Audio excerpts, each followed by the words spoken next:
your mirror. Are you truly, truly happy?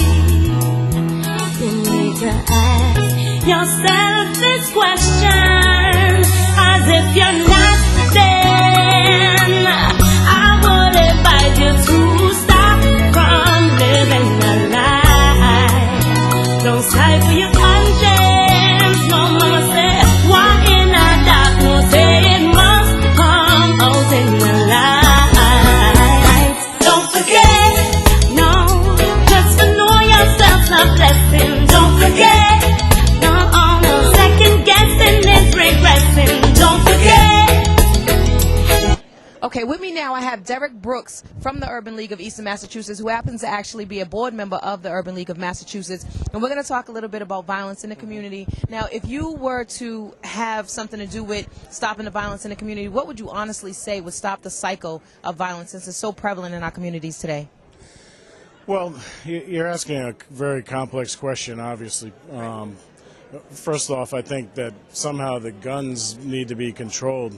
And that means, not only the supply, but also, they seem to keep finding themselves back into the community and into the wrong hands. All things have their place and guns have their place in society, but certainly, things seem to happen in our community that certainly should not happen. And so we want to try to bring the focus to education around that area, as well as really emphasize the need to really put some controls in place so that people understand sort of what they're getting into. I think what happens is, especially with younger people, there's a sense of helplessness because they don't know the possibilities. And so I think to the extent we can, and what we do here at the League, obviously, is to try to expose our kids to the world so that they know that, being on the street corner is not the only thing that's available to them. And that's very important. And once someone gets a spark, anything is possible. Right. So basically understanding what their options are, what their opportunities are, as well as having a good understanding of the whole structure or the dynamic behind the guns being put into the community, I think, and building that kind of awareness. Would you say that would be beneficial as well? Without question.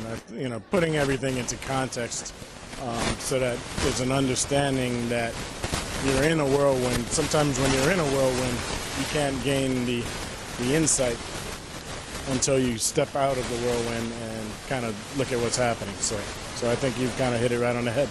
Well, thank you so much for talking to us. Thank you so much. Music Mania is going to be right back. We're going to talk to some more people at the Urban League of Eastern Massachusetts. We're at the World Trade Center now in Boston. And you guys keep it locked because we'll be right back.